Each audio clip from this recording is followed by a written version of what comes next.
আকাশবাণী কলকাতা। সমীক্ষা।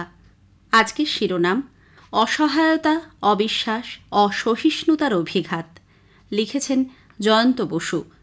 সুপ্রিম কোর্টের বহু প্রতীক্ষিত শুনানিতে আরজি করের তরুণী চিকিৎসক পড়ুয়ার মৃত্যুর তদন্ত নিয়ে তেমন অগ্রগতি নেই। ফলে স্থিতাবস্থা বজায় রইল।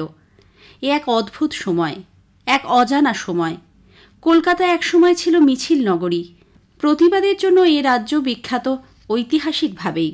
কিন্তু 9ই আগস্ট কর্মরত অবস্থায় আরজি করে ছাত্রী ডাক্তারের ধর্ষণ ও খুনের ঘটনাকে ঘিরে যে প্রতিবাদ আন্দোলন গত 1 মাস ধরে এই শহরে চলছে, তার তুলনা স্বাধীন এমনকি পরাধীন বাংলাতেও খুব বেশি নেই। যদিও এই গণ আন্দোলনের ঘাড়ে চেপে রাজনৈতিক স্বার্থ চরিতার্থ করার চেষ্টাও করছে কম বেশি সব রাজনৈতিক দলই, কিন্তু এটা এখনও অবধি মূলত সামাজিক আন্দোলন। এই আন্দোলনের কোনো ঘোষিত নেতানেত্রী নেই, নেই টেম্পো লরিতে করে আনা মানুষ। হাজার হাজার মানুষ স্বতঃস্ফূর্তভাবে পথে নামছেন দিনে রাতে। ডাক্তাররা তো আছেনই, তাঁদের সঙ্গে সাধারণ মানুষও পা মেলাচ্ছেন উই ওয়ান্ট জাস্টিস স্লোগানের ঢেউ তুলে। প্রশ্ন হলো কেন একটি ধর্ষণ ও খুনকে ঘিরে এই অভাবনীয় সামাজিক প্রতিক্রিয়া? আসলে এটা বহুদিনের জমে থাকা অসহায়তা ও অবিশ্বাসের যুগলবন্দির বিস্ফোরণ। সাধারণ মানুষের অভিজ্ঞতা বলে, তারা যখন প্রশাসনের কোনো দপ্তরে, বিশেষ করে পুলিশের কাছে ন্যায্য দাবি নিয়ে যান, তখন অনেক সময় সুবিচার পান না। আইন ভাঙার অভিযোগ করলে উল্টে নিজেরাই হেনস্থা হন অনেক সময়। বেশ কয়েক বছর আগে একটি পত্রিকা দেখিয়েছিল কিভাবে একজন মানুষের বার্থ সার্টিফিকেট থেকে ডেথ সার্টিফিকেট অবধি প্রতি পদে দুর্নীতির জাল ছড়ানো। পরিকাঠামো ও প্রযুক্তির উন্নয়নে তেমন কিছু রকমফের হলেও সব মিলিয়ে ছবিটা তেমন বদলায়নি। মানুষ জাস্টিস চাইছেন এই অসহায়তা থেকেও। তাছাড়া আরজি করের ঘটনা একটা বড় অংশের মানুষকে অবিশ্বাসী করে তুলেছে। মৃতদেহ খুঁজে পাওয়ার পরের ঘটনাবলী যেভাবে ঘটেছে, পুলিশের বিরুদ্ধে অকুস্থল ঠিকভাবে সংরক্ষিত না করা, নিয়মবিরুদ্ধভাবে সন্ধ্যার পর চটজলদি পোস্টমর্টেম, দেহ সংরক্ষণ না করে দ্রুততার সঙ্গে তা পুড়িয়ে দেবার অভিযোগ, মৃত্যুর বহু ঘণ্টা পর এফআইআর বা অকুস্থলের কাছে ভাঙাভাঙি, এসবে পুলিশি ও প্রশাসনিক ব্যবস্থার ওপর মানুষের আস্থা টলে গেছে।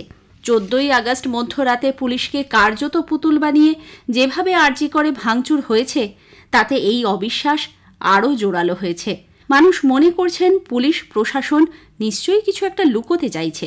ফলে পরবর্তীকালে কিছু সদর্থক চেষ্টা করা হলেও তাকে বিশ্বাস করতে চাইছেন না সাধারণ মানুষের একটা বড় অংশ।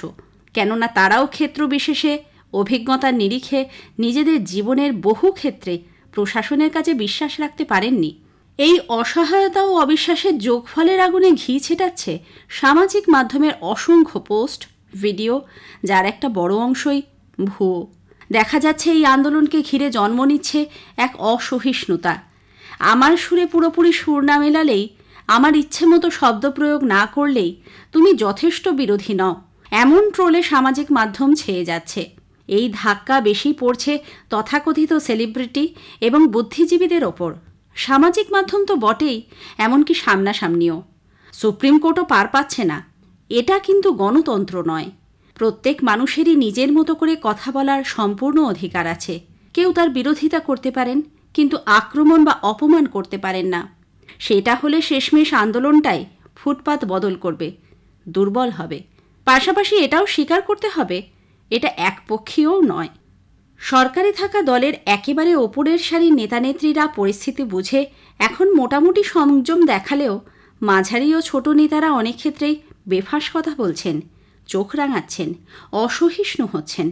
হয়তো এতদিনের চমকে ধমকে মানুষকে পথে আনার অভ্যাসবশত। আশা করা যায় আর্গুমেন্টিভ বাঙালি শেষবেশ অ্যাবিউসিভ বাঙালিতে পরিণত হবে না। হলে এমন একটা অভূতপূর্ব আন্দোলন শেষমেশ তার লক্ষ্যে পৌঁছতে পারবে না। আবার আমরা গড়পড়তা সমাজ ব্যবস্থায় ফেরত যাব, কাল নয়তো পরশু। সমীক্ষা শেষ হলো। এটি লিখেছেন জয়ন্ত বসু।